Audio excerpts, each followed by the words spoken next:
farmers, kailangan tanggalin to gawa nung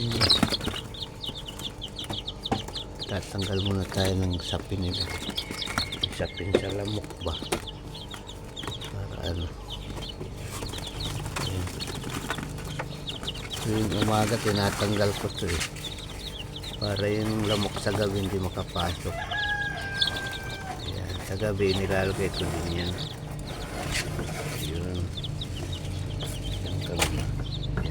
Ayan, tinatanggal natin yung tuwing umaga kasi para hindi pumasok yung lamok dyan sa gabi. Ito pa, ito rin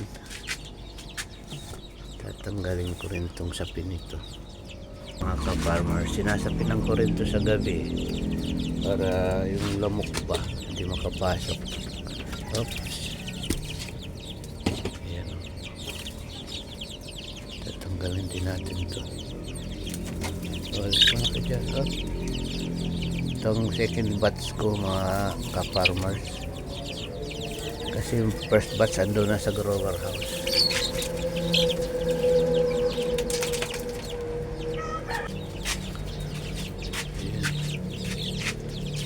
Kukulit na rin ito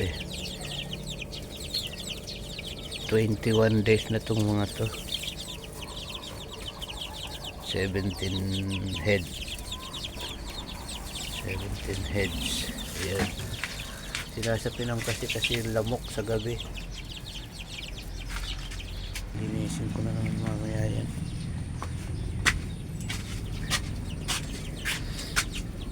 Mga naka-screen kasi ito kasi yung lamok nga sa gabi.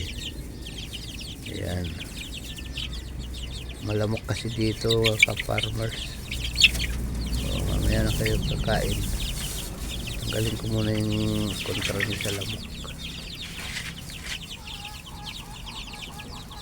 Tanggalin muna natin ito pamuntra sa lamok.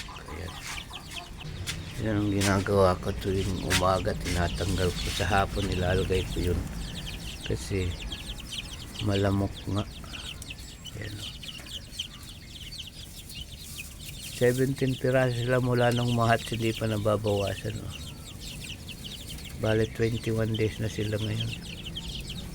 Isang linggo na lang pala ilalagay ko na lang sila sa brooder kaya sa grower house. Isang linggo pa ilalagay ko na sa grower house. Ayan pa. Diyan tayo doon sa sabay-sabay na tayo magpakain. Ito yung aking mga Rhode Island Red.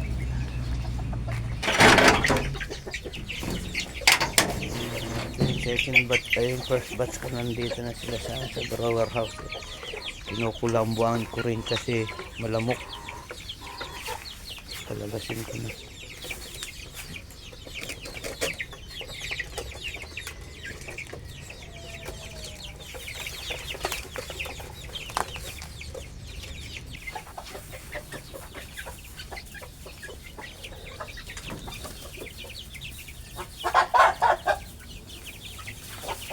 Muna itong side nila.